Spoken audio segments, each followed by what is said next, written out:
Almost every video on this topic will tell you the next big financial milestone after £100,000 is £1 million.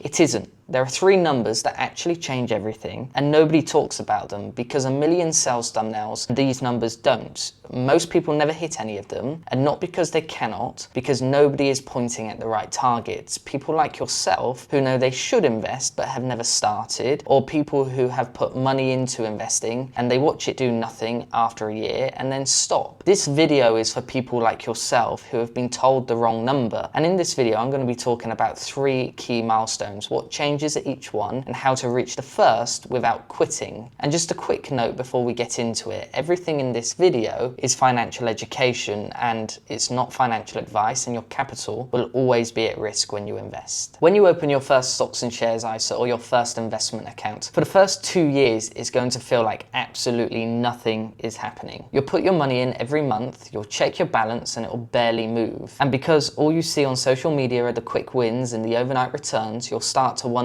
whether it's something you're doing wrong, whether you're investing into the wrong things because you're not seeing the same results. But you're not doing anything wrong. It's a bit like when you go to the gym, each day you work out, you'll go home, you'll look in the mirror, and honestly, you'll look exactly the same as when you started. After day one, you'll have worked out, you'll look at yourself, nothing changed. Day two, you'll work out, you'll look in the mirror again, guess what?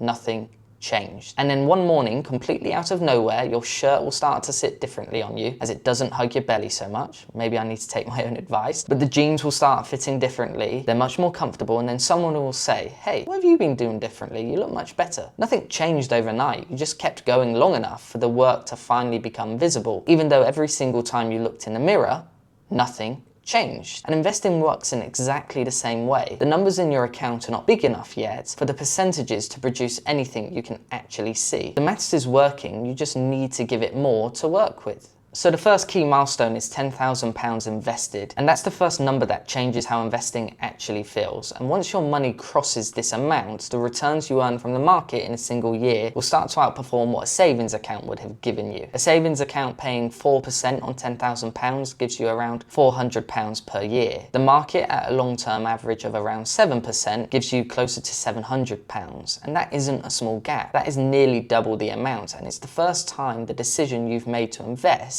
instead of leaving your money sitting in a savings account, is visibly and numerically correct. That is when the validation finally kicks in. When your friends start asking, why did you do that? You can actually feel the reason why. And the strange part though is that most people who hit this milestone cannot tell you the exact day they crossed it because there's no fireworks. The app doesn't send you a notification and nothing dramatic happens. It's a bit like when an influencer's hitting a big milestone on Instagram or YouTube, you then see an interview a little while later where they say they built it up for months, and when they cross it, they're just the same person and nothing actually happened, and it felt quite underwhelming. Well, this will probably apply to you, and what you're actually celebrating is the consistency you've built to get there. The number is the receipt, it isn't the reward, and that shift in confidence, the moment you stop second guessing the approach you have taken and start trusting it, that's the real milestone, and that is milestone one. Because when people are asking, why did you do that? You can actually tangibly see that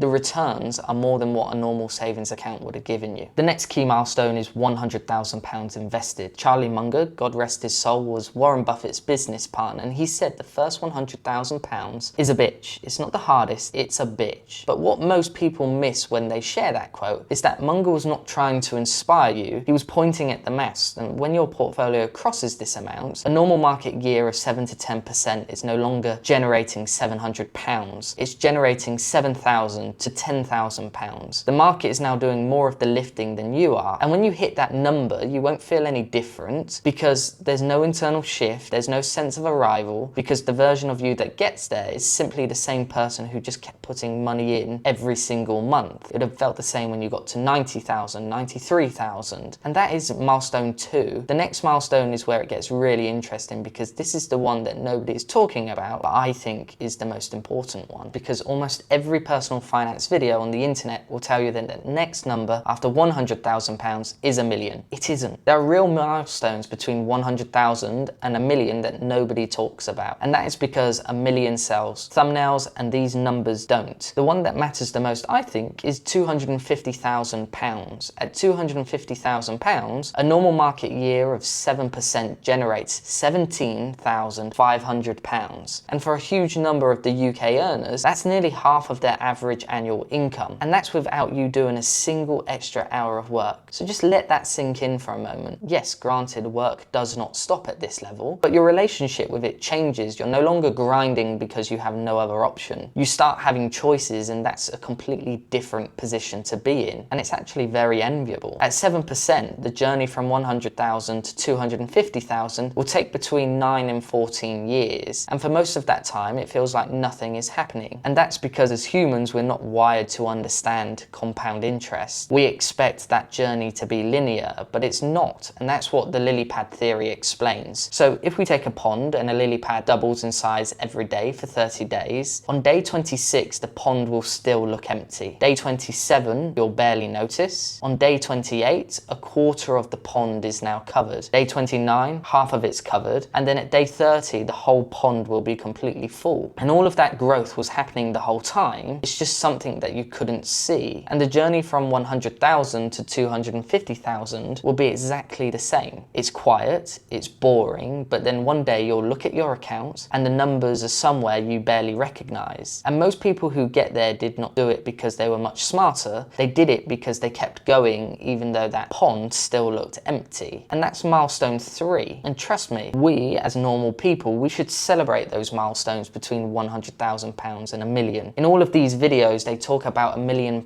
and I think £250,000 is that next key milestone. So how do you actually get to milestone 1 without quitting? Because the other 2 milestones only exist if you build the foundation first. And there are 3 things. The first one is automate, automate, automate. Set up a direct debit into your stocks and shares ISA on payday, and then you're making a contribution on the same date with the same amount every single month. Because there'll be months like December where you have 100 reasons not to invest, such as buying presents, going on social events, but the direct debit doesn't care, and it'll take the decision away from yourself, which means you're still contributing to your goals even though you don't feel like it. And I like to look at this as a personal tax on myself. The second one is don't check the app every single day. And I'm going to be a massive hypocrite here because I do check every single day because I can't stop myself. But for someone who's just starting out, I don't think you should, because checking it daily trains your brain to feel every swing. And for someone who is just starting out, seeing red when you hope for a green day takes the wind out of your sails. So check periodically so then you can look at that trend and not the noise of the daily change. The third one is stop optimizing, start contributing, and just start. It's a bit like, you know, when you're going out and you spot somebody in the club that you want to talk to, and you say to yourself, I'll go over to them and speak to them in a minute. Then you say to yourself, actually, I'll get a drink first. And then you get to the end of the night and you still haven't spoke to them. And then you start wondering, why did you never go and speak to them? And you start kicking yourself. Luckily, I don't have that anymore because I have a girlfriend, but the same applies in investing, and that's known as investing paralysis. And starting slightly imperfect today will put you ahead of the version of yourself that's still perfecting your plan in November. It's so much easier to course correct as opposed to starting much later. And the long game version of this is a bit like exercising. It's so easy to exercise, but it's so easy not to. And you don't feel the difference on day one. You only notice when you look in the mirror and realize that you're fat. And investing is exactly the same. You won't feel the cost of not starting today, but when a big life moment arrives and the money is not there in your account, you'll realize that you're poor. And once you've started, like I said, course correcting is so much easier. Not starting is where you'll feel the consequence. So £10,000, £100,000 and £250,000, they are the 3 key milestones, and each one changes what investing actually feels like. Not because the number makes you rich, because at these milestones the maths is finally working in your favor, and there is a world of life-changing things that happen between £100,000 and £1 million that most finance content will never point you towards. And today I feel like I should be opening your eyes to them. But remember, a quick reminder before we do close is that nothing in this video is financial advice. Your capital will always be at risk when you invest. But if you enjoyed this video and you want more, there is an email newsletter in the description. It's free, and I send an email every so often written in the way that I would message a mate. It isn't a branded newsletter that feels rigid, corporate, and impossible to relate to. It's just me writing to you. And if you want to keep watching, YouTube is suggesting that you watch this video right here,